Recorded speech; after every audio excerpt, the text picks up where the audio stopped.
Assalamualaikum warahmatullahi wabarakatuh. Selamat pagi adik-adikku semua. Bagaimana kabarnya pada hari ini? Semoga baik-baik saja ya. Pada pembelajaran kemarin, kita sudah belajar tentang ketentuan dalam sholat berjamaah.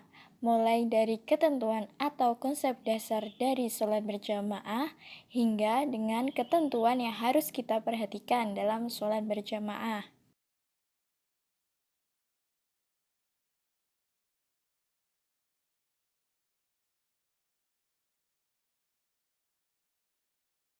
Pada pertemuan kali ini, kita akan masuk pada bab baru, yaitu bab 5, yang berjudul Membentuk Pemimpin yang Optimis Melalui Berzikir dan Berdoa.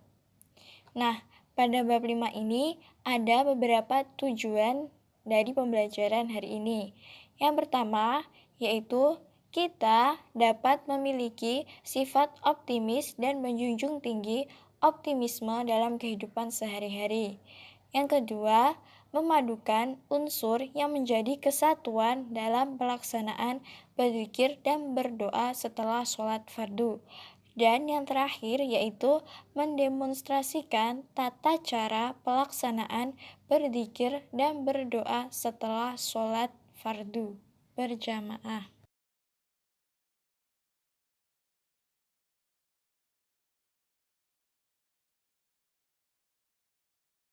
Pada bab baru ini, ada 5 poin yang harus kita pelajari serta kita pahami, yaitu tentang definisi zikir dan berdoa, lalu dasar hukum zikir dan berdoa, bacaan zikir dan berdoa setelah sholat, selanjutnya tata cara berzikir dan berdoa, serta hikmah zikir dan berdoa.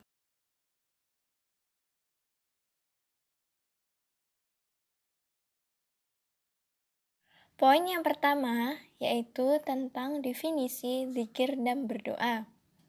Zikir menurut bahasa adalah mengingat, sedangkan menurut istilah yaitu salah satu kegiatan yang dilakukan secara berjamaah atau sendiri dengan membaca bacaan-bacaan tertentu dengan tujuan untuk mengingat Allah. Sedangkan berdoa menurut bahasa yaitu meminta. Sedangkan menurut istilah yaitu salah satu bentuk ibadah yang dilakukan secara bersama-sama atau sendiri dengan membaca bacaan-bacaan tertentu dengan mengharapkan dikabulkannya harapan kita oleh Allah. Jadi, pada poin pertama ini terdapat perbedaan antara zikir dan berdoa yang sangat mencolok, yaitu terletak pada tujuannya.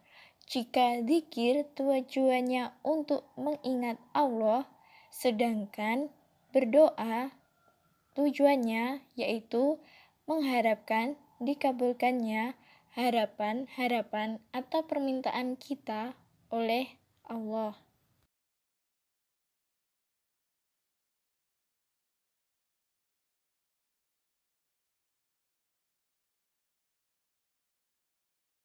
Poin yang kedua yaitu tentang dasar hukum, zikir, dan berdoa. Pada poin 2 ini, ada dua dasar yang mendasari adanya zikir dan berdoa, yaitu dari Al-Quran dan hadis.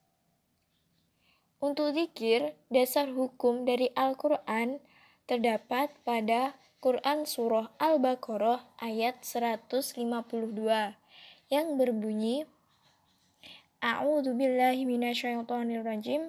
Bismillahirrahmanirrahim. Fadkuruni udzkurkum washkuruli wala takfurun. Al-ayah.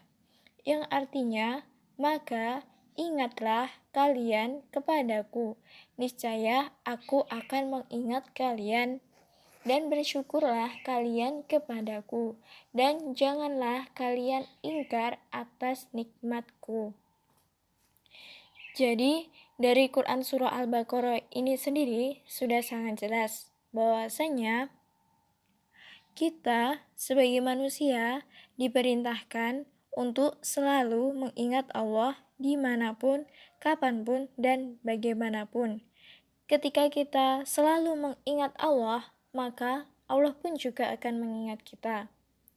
Lalu, dasar hukum yang kedua yaitu dari hadis yang berbunyi, Masalul ladzi yadhkuru rabbahu walladzi la yadhkuru rabbahu masalul hayyi wal mait. Yang artinya, perumpamaan orang yang mengingat nama Tuhannya dengan orang yang tidak menyebut namanya, laksana orang yang hidup dengan orang mati. Hadis riwayat Bukhari. Jadi hadis ini menerangkan perumpamaan, yaitu bagi orang yang tidak pernah atau sama sekali tidak pernah berzikir, itu hakikatnya telah mati di sisi Allah.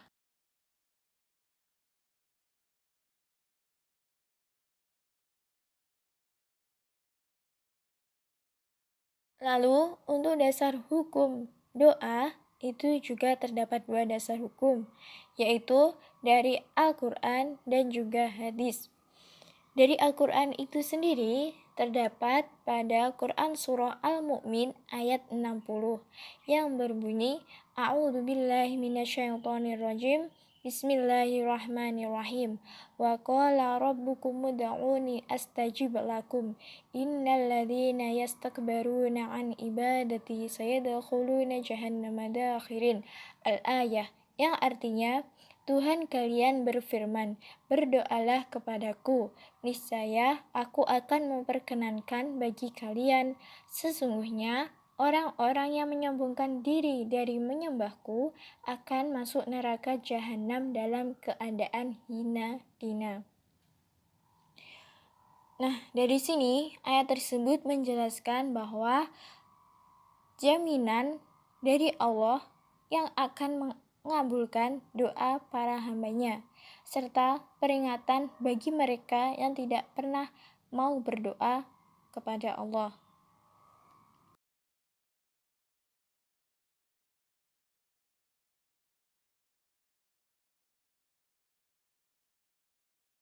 Lalu, dasar hukum berdoa dari segi hadis yang berbunyi, Ma min muslimin yada'u bida'watin laisa fiha ismun wala qati'atu rahimin illa a'tahullahu biha ihda salasin imma an tu'ajjala lahu da'watuh wa imma ayyad dakhiraha lahu fil akhirah wa imma ayyasrifa anhu minas su'i mithlaha.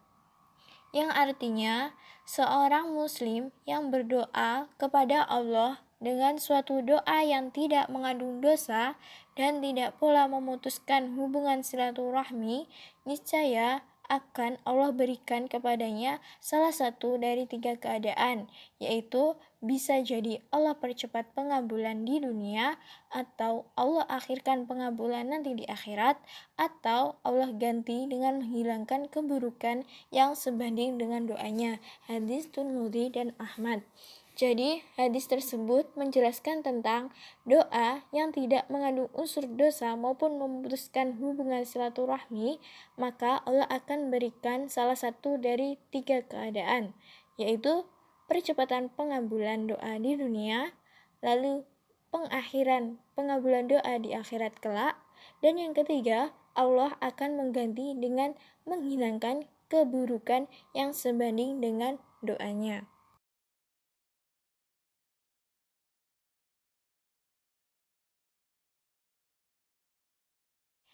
Poin yang ketiga yaitu tentang bacaan zikir dan doa setelah sholat.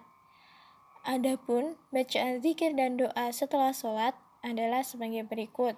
Yang pertama, membaca kalimat istighfar sebanyak 3 kali, yaitu membaca Astaghfirullahaladzim alladzi la ilaha illa huwal hayyul qayyum wa atubu ilaih. Lalu setelah itu membaca Allahumma antas salam wa minkas salam wa ilaika ya'udus salam fahayyina rabbana bisalam wa adkhilnal jannata darussalam tabarakta rabbana wa ta'alaita ya dzal jalali wal ikram. Setelah itu membaca surah Al-Fatihah seperti biasanya. Lalu selanjutnya membaca wa ilahukum illahu wahid la ilaha illa huwa rahmanur rahim.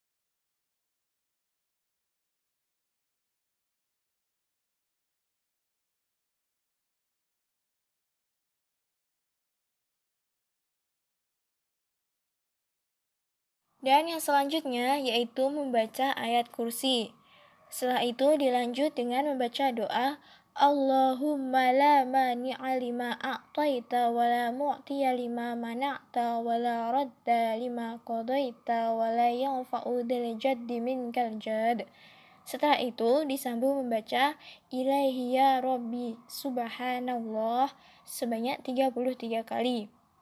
Di akhir tasbih membaca doa Subhanallahi wa bihamdihi daiman abadan. Setelah itu membaca Alhamdulillah sebanyak 33 kali. Dan di akhir tersebut membaca doa Alhamdulillahi rabbil alamin ala kulli halin wa fi kulli halin wa ni'mat. Setelah itu membaca kalimat takbir sebanyak 33 kali.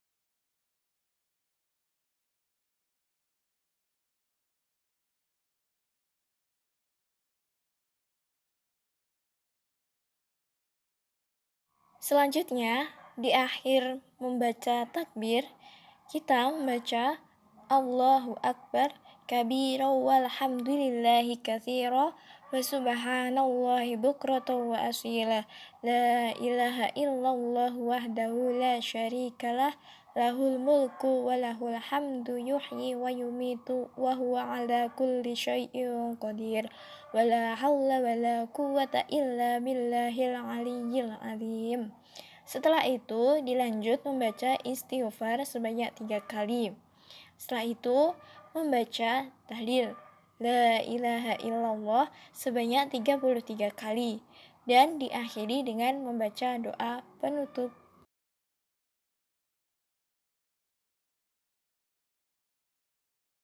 Poin yang keempat yaitu tentang tata cara berzikir dan berdoa.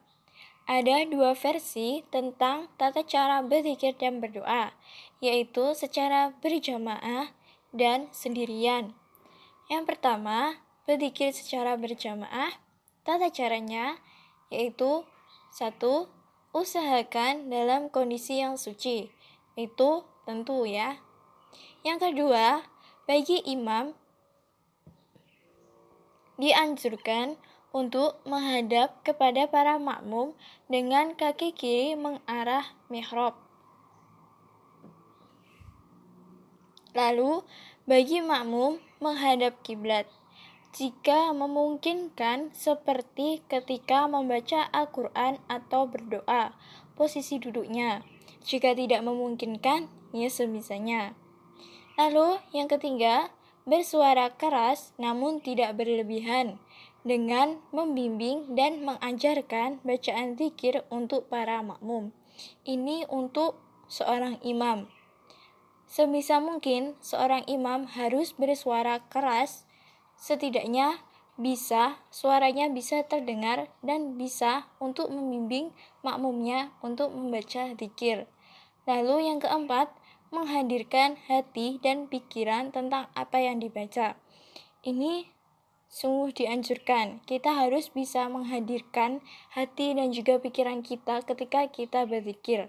Kita harus mengingat-ingat apa saja yang telah kita lakukan selama satu hari tersebut.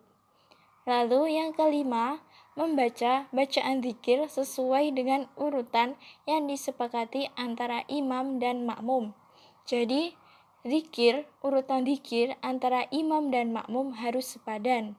Jangan sampai seorang imam berzikir dengan bacaan ini, namun makmumnya malah berbeda bacaannya. Lalu yang selanjutnya yaitu berzikir secara sendirian. Tata caranya hampir sama dengan berzikir secara berjamaah. Akan tetapi di sini terletak perbedaan di suara, yaitu bersuara lirih dalam ketawaduan kepada Allah. Jadi kalau berzikir secara sendirian itu suaranya lirih saja. Lalu yang kedua, sama seperti berzikir secara berjamaah. Lalu selanjutnya perbedaan lagi, membaca bacaan zikir berdasarkan himpunan dari para ulama atau pilihannya masing-masing.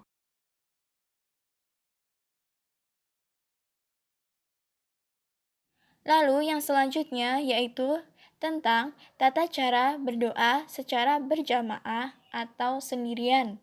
Yang pertama, memantapkan iman dan tauhid hanya kepada Allah. Untuk yang sendirian juga sama. Yang kedua, tidak tergesa-gesa mengharapkan dikabulkan doa kita, tetapi kita harus terus berdoa sampai Allah mengabulkan doa kita. Jadi, dari poin 2 ini disimpulkan kita tidak boleh tergesa-gesa untuk dikabulkan doa kita. Akan tetapi kita dianjurkan untuk terus berdoa kepada Allah. Entah itu dikabulkannya di awal, di tengah, atau di akhir, itu lepas dari urusan kita. Itu urusannya Allah. Lalu secara sendirian itu juga sama. Yang ketiga yaitu mengangkat kedua tangan hingga terlihat bagian ketiaknya. Jadi, yang poin ketiga ini tentang adab kita berdoa, yaitu dianjurkan untuk mengangkat kedua tangan hingga terlihat bagian ketiaknya. Akan tetapi, juga ada batas ketinggiannya, yaitu setinggi kedua bahu. Sedangkan secara sendirian, itu juga sama. Selanjutnya, yaitu imam memulai pembacaan doa dengan bacaan hamdalah. Sedangkan secara sendirian sama seperti yang dibaca oleh imam dalam doa berjamaah, yaitu diawali dengan membaca Alhamdulillah hamdan yuafi ni'amahu wa yukafi mazidah ya Rabbana lakal hamdu kama yanbaghi li jalali wajhika wa azimi sultanik. Nah, jika berjamaah seperti itu dan sendirian juga dilaksanakan seperti itu. Yang selanjutnya yaitu membaca doa sholawat dan salam kepada Rasul, yaitu Allahumma sholli wa sallim ala sayyidina Muhammad. Secara sendirian juga sama. Setelah itu membaca doa. Sedangkan secara sendirian membaca doa itu sesuai dengan keinginannya masing-masing. Dan yang terakhir yaitu membaca doa penutup untuk dirinya, keluarga, serta umat Islam. Ini secara berjamaah. Sedangkan secara sendirian itu juga sama.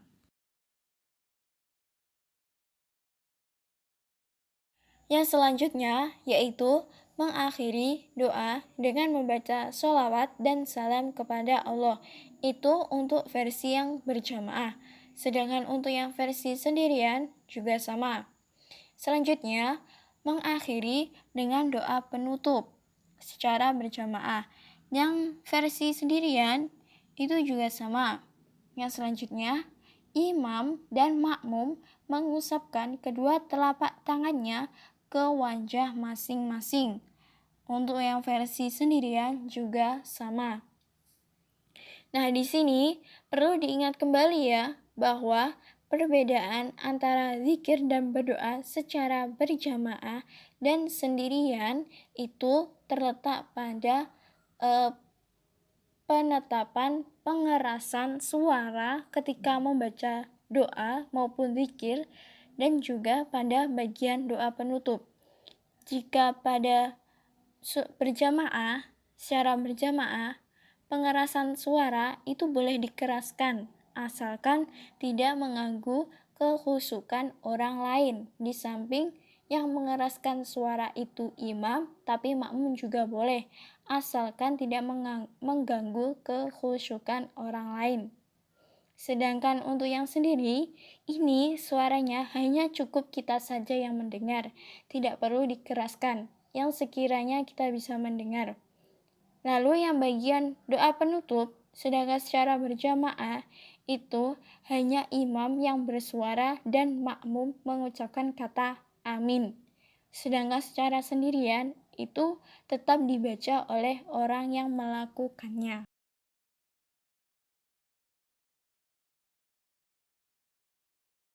Dan poin yang terakhir yaitu tentang hikmah berzikir dan berdoa. Ada dua hikmah yang dapat kita ambil dari berzikir dan berdoa. Yang pertama yaitu menghayati akan janji Allah. Yang kedua, hidup optimis dengan berzikir dan berdoa. Jadi, dari kedua hikmah ini dapat kita simpulkan bahwa orang yang mau melakukan salah satu amalan ibadah ini, yaitu entah itu berzikir maupun berdoa, secara sungguh-sungguh dia akan menyadari akan hikmah yang dapat diambil di antara yang dari kedua hikmah tersebut. Dan dia juga akan percaya bahwa semua janji Allah itu ada. Ya, semua janji Allah itu ada. Entah itu nanti diberikan di awal, di tengah, maupun di akhir.